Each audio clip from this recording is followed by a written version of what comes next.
সপ্তম শ্রেণীর সকল শিক্ষার্থী বন্ধুদের জানাই অসংখ্য অসংখ্য শুভেচ্ছা ও অভিনন্দন। আজকে আমি আলোচনা করব সপ্তম শ্রেণীর আনন্দ পাঠ বইয়ের প্রথম গল্প তোতার কাহিনী। চলো গল্পটি শুরু করা যাক।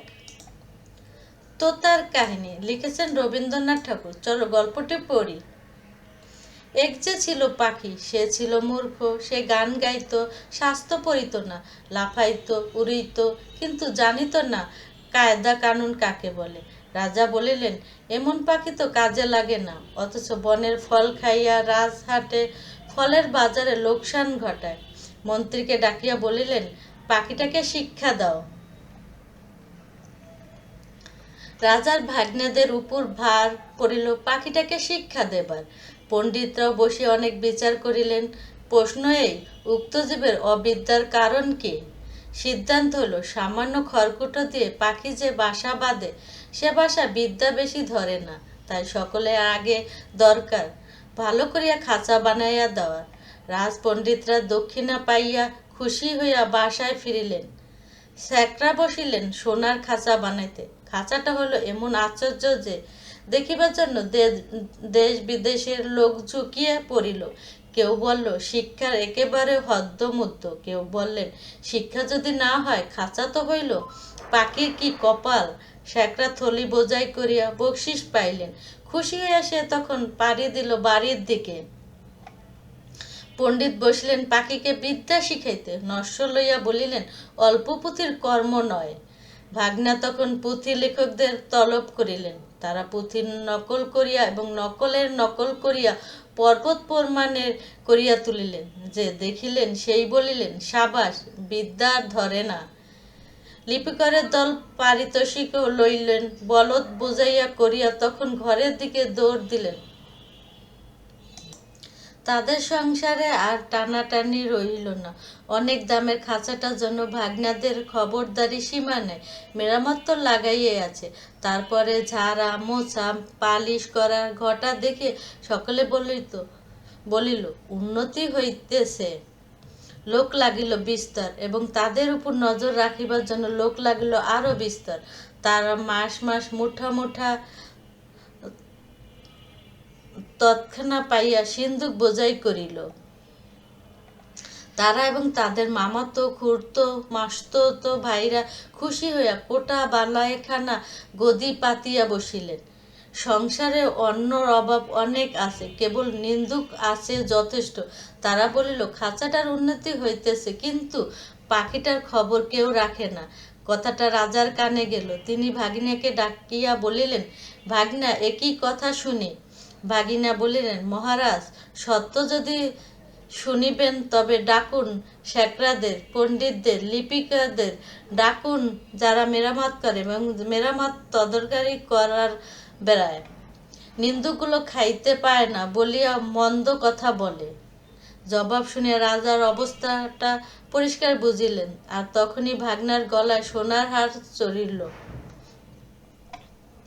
শিক্ষা যে কি ভয়ঙ্কর তেজে চলিতেছে, রাজার ইচ্ছা হইল স্বয়ং দেখিবেন।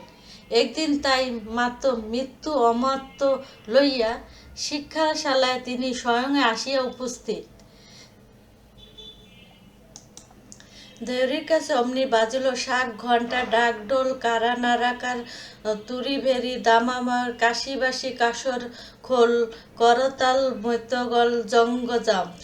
পণ্ডিতরা গলা ছাড়িয়া টিকি নাড়িয়া মন্ত্রপাঠে লাগিলেন। মিস্ত্রি মজুর, স্যাকরা, লিপিকর, তদ্দেরিগণ, আর মামাতো, পিসতো, খুড়তো এবং মাসতো ভাই জয়ধ্বনি তুলিল। ভাগিনা বলিল, মহারাজ, কাণ্ডটা দেখিয়েছেন? মহারাজ বলিলেন, আশ্চর্য, শব্দ কম নয়। ভাগনা বলিলেন, শুধু শব্দ নয়, পিছনে অর্থ কম নয়। রাজা খুশি হইয়া দেউরি পার হইয়া যেই হাতিকে উঠিবেন, এমন সময় নিন্দুক ছিল ঝোপের মধ্যে গা ঢাকা দিয়া। সে বলিয়া উঠিল, মহারাজ, পাখিটা দেখিয়েছেন কি? রাজা চমক লাগিল। বলিলেন, ও যা, মনে তো ছিল না, পাখিটাকে দেখা হয় নাই। ফিরিয়া আসিয়া পণ্ডিতকে বলিলেন, পাখিটাকে তোমরা কেমনে শেখাও, তার কায়দাটা দেখা চাই। দেখা হইল, দেখিয়া বড় খুশি। কাদাটা পাখিটার কাছে এত বেশি বড় যে পাখিটাকে দেখাই যায় না, মনে হয় তাকে না দেখিয়াই চলে। রাজা বুঝিলেন আয়োজনের ত্রুটি নাই, খাঁচার দানা নাই, পানি নাই, কেবল রাশি রাশি পুঁথি হইতে রাশি রাশি পাতা ছিঁড়িয়ে কলমের ডগা দিয়ে পাখির মুখের মধ্যে ঠাসা হয়েছে। গান তো বন্ধই, চিৎকার করিয়া ফাঁকটুকু পর্যন্তই বোঝা দেখিয়া শরীরে রোমাঞ্চক হয়। এবারে রাজা হাতিতে চড়িবার সময় কানমনা সর্দারকে বলিয়া দিলেন সিন্ধুকে যেন আচ্ছা করিয়া কান মালিয়া দেওয়া হয়। পাখিটা দিনে দিনে ভদ্র দস্তর মতো আধমরা হইয়া আসিল। অভিভাবকরা বুঝিলে বেশ আশঙ্কাজনক, তবুও স্বভাবদোষে সকালবেলা আলোর দিকে পাখি চায় আর অন্যের রকমের পাখা ঝটপট করে। এমনকি একদিন দেখা যায় সে তার রোগা ঠোঁট দিয়ে খাঁচার শলা কাটিবার চেষ্টায় আছে। কোয়াতালা বলিল, এ কি বেয়াদবি! তখন শিক্ষা মহলে হাপড় হাতুড়ি আগুন লইয়া কামার আসিয়া হাজির। কি দমদ্দার পিটানি! লোহার শিকল তৈরি হইল, পাখির ডানাও গেল কাটা। রাজা সমনে মুখ হারি করিয়া মাথা নাড়িয়া বলিল, এ রাজ্যে পাখিদের কেবল যে আক্কেল নাই তা নয়, কৃতিত্বতার নাই। তখন পণ্ডিতরাও এক হাতে কলম এক হাতে সরকি লইয়া এমন কাণ্ড করিলেন যাকে বলে শিক্ষা। কামারের পশায় বাড়িয়ে কামান কিন্নির গায়ে সোনাদানা চড়িল এবং কোয়াতালে হুঁশিয়ারি দেখিয়া রাজা তাকে শিরোপ দিলেন। পাখিটি মরিল। কোনো কালে যে কেউ তার ঠাঁই করিতে পারে নাই, সিন্ধুক লক্ষ্মী ছাড়া রটাইল, পাখি মরিয়াছে। ভাগ্নিকে ডাকিয়া রাজা বলিলেন, ভাগিনা একই কথা শুনি। ভাগিনা বলল, মহারাজ পাখিটার শিক্ষা পুরা হয়েছে। রাজা শুধাইলেন, ও কি আর লাফায়? ভাগিনা বলল, আরে রাম, আর কি ওরে? না। আর কি গান গায়? না। দানা না পাইলে আর কি চেঁচায়? না। রাজা বলিলেন, একবার পাখিটাকে আনো তো দেখি। পাখি আসিল, সঙ্গে কোতাল আসিল, পাইক আসিল, ঘোড়াওয়ালাও আসিল। রাজা পাখিটিকে টিপিলেন, সে হা করিল না, হুও করিল না, কেবল তার পেটের মধ্যে পুঁথির শুকনো পাতা খসখসে গজগজ করিতে লাগিল। বাহিরের নব বসন্তের দক্ষিণ হাওয়া কিশোরগুলো দীর্ঘ নিঃশ্বাসে মুখরিত বনের আকাশ আকুল করিয়া দিল। পরে আছে লেখক পরিচিতি। লেখক পরিচিতিটা তোমরা পড়ে নেবে। পাঠ পরিচিতিটা মূল ভাব, শব্দার্থ। চলো শব্দার্থগুলো পড়ি। শাস্ত্র, বিশেষ বিদ্যা বা গ্রন্থ। অবিদ্যা, অবজ্ঞাতা। দক্ষিণা, পারিশ্রমিক। স্যাকরা মানে স্বর্ণকার। হদ্দমুদ্দ, চেষ্টার শেষ পর্যন্ত। নস্বাত, তামাকের গুঁড়া। তলব, ডাকা, পুঁথি, পুস্তক। নকল, অনুলিপি। পর্বত প্রমাণ, পাহাড়ের সমান। পারিতোষিক, পুরস্কার। খবরদারি, তত্ত্বাবধান করা। পালিশ, চকচক করা। তনখা, টাকা। খুড়তুড়ো, চাচাতো, মাসুতো, মাসি বা খালার সন্তান। কোটা, বালাখানা। নিন্দুক, নিন্দা করে যে। তদারক, তত্ত্বাবধান। এখানে কিছু নমুনা প্রশ্ন আছে বা বর্ণনামূলক প্রশ্ন আছে। চলো বর্ণনামূলক প্রশ্নের উত্তরগুলো জেনে আসি। একের কথা আছে, পাখিকে শিক্ষা দেওয়ার ভার কার উপর ন্যস্ত ছিল? পণ্ডিতের মতো পাখির অবিদ্যার কারণ ব্যাখ্যা করো। উত্তর, রবীন্দ্রনাথ ঠাকুরের তোতার কাহিনী গল্পে পাখিকে শিক্ষা দেওয়ার দায়িত্ব ন্যস্ত করা হয়েছিল রাজার ভাগ্নাদের ওপর। ব্যাখ্যা, পণ্ডিতের মতো পাখিটি ছিল বুনো এবং অসভ্য। তাদের ভাষা, পাখিটির এই অবিদ্যা এবং মূর্খতার প্রধান কারণ ছিল এর বাসস্থান। পণ্ডিতরা মনে করতেন সামান্য খড়কুটা দিয়ে তৈরি বাসা থেকে পাখির পক্ষে বিদ্যা লাভ করা সম্ভব নয়। তাই তারা পরামর্শ দিয়েছিলেন যে আগে পাখির জন্য একটি মজবুত ও দামি খাঁচা তৈরি করা দরকার, যাতে উপযুক্ত পরিবেশে সেই শিক্ষা গ্রহণ করতে পারে। মূলত তারা পাখির স্বাভাবিক প্রাকৃতিক দোষারোপ করে বাহিক আরম্ভকেই বড় করে দেখিয়েছিলেন। একের খ, তোতা কাহিনী গল্পে শিক্ষা নিয়ে বাড়াবাড়ি দিকটি আলোচনা করো। উত্তর, রবীন্দ্রনাথ ঠাকুর তোতা কাহিনী গল্পে শিক্ষার আসল উদ্দেশ্য ভুলে গিয়ে কেবল বাহিরের আয়োজন বা সরঞ্জাম নিয়ে যে বাড়াবাড়ি করা হয়েছিল তার নিচে আলোচনা করা হলো। বিশাল বহুল খাঁচা।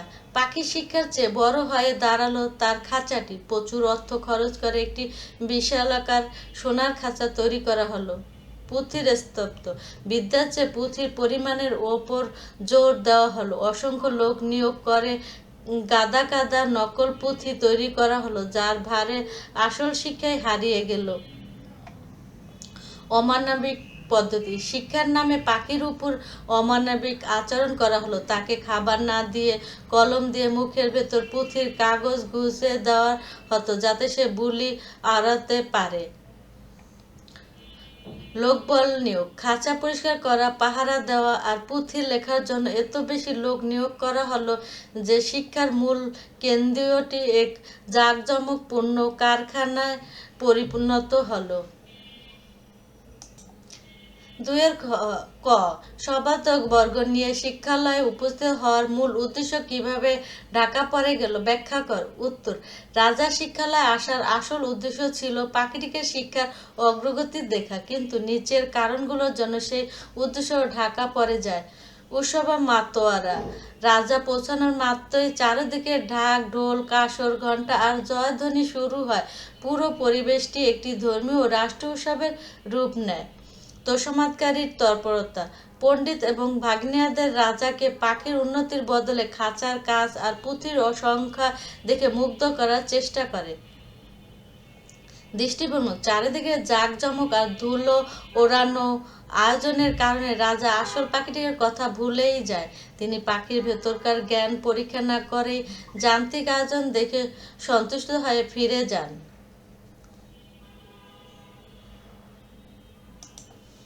2 খ, পাখি মরিয়াছে, নিন্দুকের সত্য কথা বলেছিল। তোতা কাহিনী গল্পে আলোকে নিন্দুক ও তোষামোদকারী ভূমিকা ব্যাখ্যা কর। উত্তর, তোতা কাহিনী গল্পে নিন্দুক এবং তোষামোদকারী এই দুই শ্রেণীর মানসিক বিপরীতমুখী ভূমিকা দেখা যায়। তোষামোদকারীর ভূমিকা। রাজার ভাগ্না পণ্ডিত এবং কামার সুতরা ছিল তোষামোদকারী। তারা নিজেদের লাভ এবং রাজার প্রশংসা পাওয়ার জন্য সত্য গোপন করত। পাখিটি যখন যন্ত্রণায় আত্মরা, তখনও তারা রাজাকে বলতো যে পাখিটির শিক্ষা চমৎকার চলছে। তাদের স্বার্থপরতা ও মিথ্যা আশ্বাসের কারণে পাখিটি শেষ পর্যন্তই মারা যায়। নিন্দুকের ভূমিকা। সমাজে নিন্দুকের সাধারণ খারাপ মনে করা হয়, কিন্তু এ গল্পে তারাই ছিল প্রকৃতির সত্যবাদী। যখন সবাই মিথ্যা জয়গান গাইছিল, তখন নিন্দুকেরাই সাহস করে বলেছিল পাখিটি মারা গেছে। তারা কোনো স্বার্থ ছাড়া অপ্রিয় সত্যটি রাজার কানে পৌঁছিয়ে দিয়েছিল, যা তোষামোদকারী করতে ভয় পাচ্ছিল। তোষামোদকারী নিজেদের লাভের জন্য মিথ্যা দিয়ে সত্যকে ঢেকে রাখে, আর নিন্দুকেরা অপ্রিয় হলো শেষ পর্যন্ত সঠিক তথ্যটি সামনে আনে। চলো বইতে ফিরে যাই। আজকের গল্প এখানেই শেষ। আল্লাহ হাফেজ।